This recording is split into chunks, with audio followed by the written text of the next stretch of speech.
So you bought a brand new car, such as this lovely Subaru Outback, as I bought it very recently, and you're wondering what things do you really need to buy for this car to preserve it in the most pristine state, as well as make your use of this car the most comfortable. Yeah, so this is what we're talking about today, my friends. Welcome back to the channel. I'm Dimitri and this is Value Cars Australia.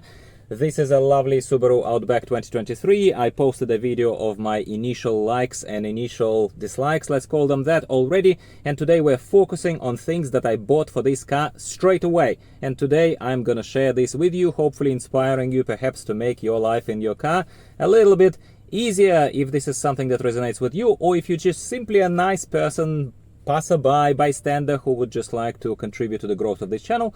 Please subscribe and at least give me a like. That goes a long way and I really appreciate it. Okay, so without any further ado, what do you need? I'm talking from my own perspective. You tell me in the comments down below if these things resonate.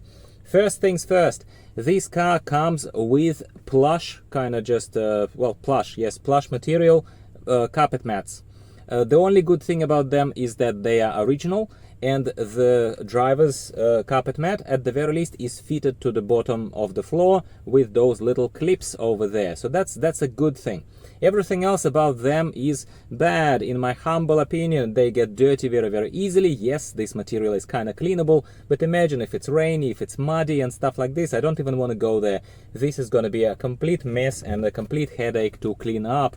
And you don't want to be in a muddy, dirty car, especially in the car that is designed for sports, designed for off-road, designed for, I don't know, soccer boots to be put into the car after you've been on the field and things like that, not to mention camping.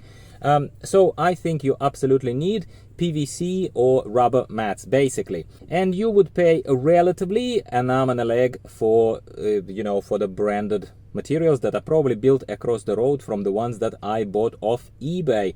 And I will, I'm not affiliated with these particular suppliers of these things. I would love to review some stuff if somebody wants to partner with me, as I did with my dash cams and wireless adapters, but in this case it's not sponsored. So I'll leave the link to the specific mats that I ordered off eBay. It was cheaper, much cheaper one would argue, than the standard ones to try on order from Subaru. So this is, but I think that having rubber mats underneath your feet to make sure that nothing else is messed up, I think it goes without saying. We don't need to rant on about it. The only slightly negative side effect is that these cheaper and kind of one size fits all, cut to size type of mats that you buy off eBay or whatever, these things are, they are not fitted to the floor. So let's say, so those clips that are designed to go through the standard mat, they are not applicable to this one, obviously. And I will just have to be mindful of moving my feet over there so that they don't slide too much. But so far, after installing them just now and freshly recording it, I think that they're totally fine. So honestly, the cost, the much cheaper cost and decent quality completely justify the fact that I don't need to worry about anything else really in this particular case.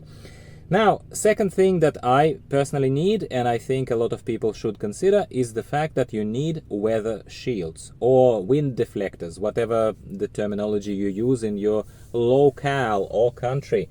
Once again, you could buy the standard Subaru official kind of branded set of weather shields. They are ridiculously expensive for what they are, in my humble opinion.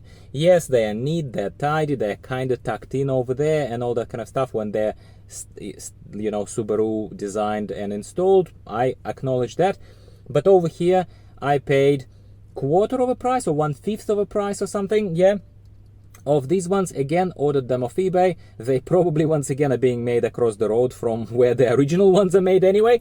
And I fitted them myself.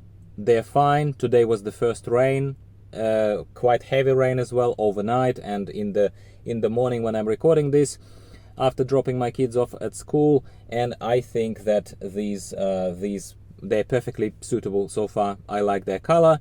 They're fine. Time will tell if they will fade in the sun or whatever else, but they're just the same kind of semi-transparent plastic, claimed to be UV protecting and other kind of stuff. I'm happy with them.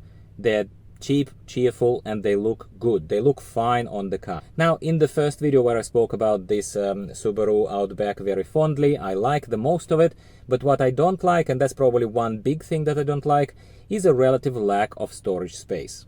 Especially here in the front, in the frontal panels, there is a little kind of nook slash hole, like calling it a hole is probably the easiest way to call it, where to put anything really.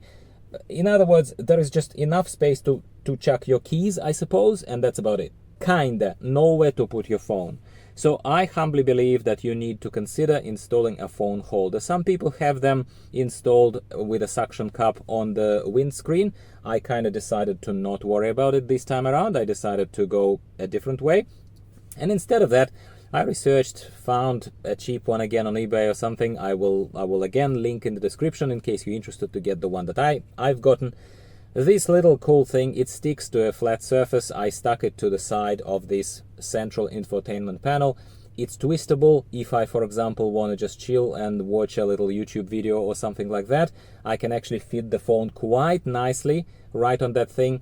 Twist it in a way that I need to twist it so that it's not in a portrait mode, but it can be in landscape mode, and just chill for a bit with a coffee and watch something a little bit before I get back to my duties. So I do think that this car, specifically this car, and maybe your car if it's not Subaru Outback, does need an explicit phone holder, and I think this one is compact, a lot less visually invasive than a suction cup with a big like plastic arm over here or something, how normally you see those things.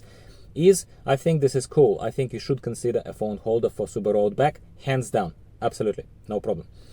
Now, dash cam. Dash cam is not just obviously for Subaru Outback. Dash cam, in my humble opinion, I still remain a big believer that dash cam is a necessity in our day and age.